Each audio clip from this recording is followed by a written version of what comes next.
Are you a people pleaser, self-identified high achiever? How good are you at saying no? My name's Andy Pillane, and every week I spend my days coaching design leaders, and in these videos I reflect upon the common themes and questions that come up in the week. And this week I want to talk about a reframe of saying no. I just came back from the Service Design Global Conference in Helsinki, which was wonderful, and I gave a talk around leadership and this idea of it's not business, it's personal, because it's always personal. There's a lot of things I said, but one of the things that happened was a lot of people came up to me afterwards and said, yes, but one of the problems I really have is saying no. And I want to give you a reframe around saying no. When someone comes to you, they've got something on their plate that they want to get off of their plate. They're trying to get this thing done and they want someone else to do it, or they need someone else to do it. At that moment in time, it is still their problem.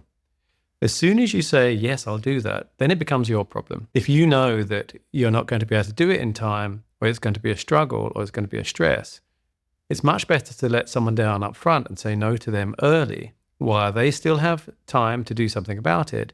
And secondly, while it's still their problem. As soon as you take it on, if you let them down at the last minute and say, oh, sorry, I didn't manage to do it, well, now that problem is yours, and now you're the one that looks flaky and it reflects badly on you.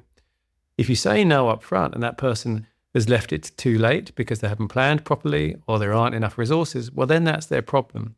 And that's really, really important, because it's usually someone more senior or senior leadership saying, on a Friday, this thing has to be done by Monday. To which the reasonable answer is, well, your lack of planning is not my emergency, because the expectation then is that you're going to be working your evenings and weekends to get it done. Saying no is a really important part of the feedback loop, that their ambitions are greater than their willingness to resource them, or their need to have something done urgently is down to their lack of planning. Now, there are going to be moments where, of course, you have crunch times and occasionally you will have to work weekends or you do something on the evening. But what I'm talking about is when that becomes the norm. And what you'll end up doing then is you're now working for free, for starters. You're taking time away from your loved ones. But also, if you get it done, you're actually reinforcing the poor behavior. Because then what happens is whoever gave you that task with an unreasonable deadline sees that it worked and probably thinks, well, next time you can do that quicker. So the reframe is saying no is actually helping people. You're helping the organization get a more realistic idea of what they're able to achieve instead of everyone running flat out and burning themselves out. And it's obviously more useful for you because you're not having that experience and you're not reinforcing bad behavior.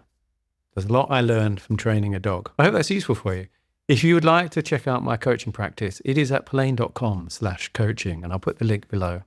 If you've got any of your own tips about how you go about saying no and what's worked for you, I'd love to hear them. Thanks very much. I'll see you again soon.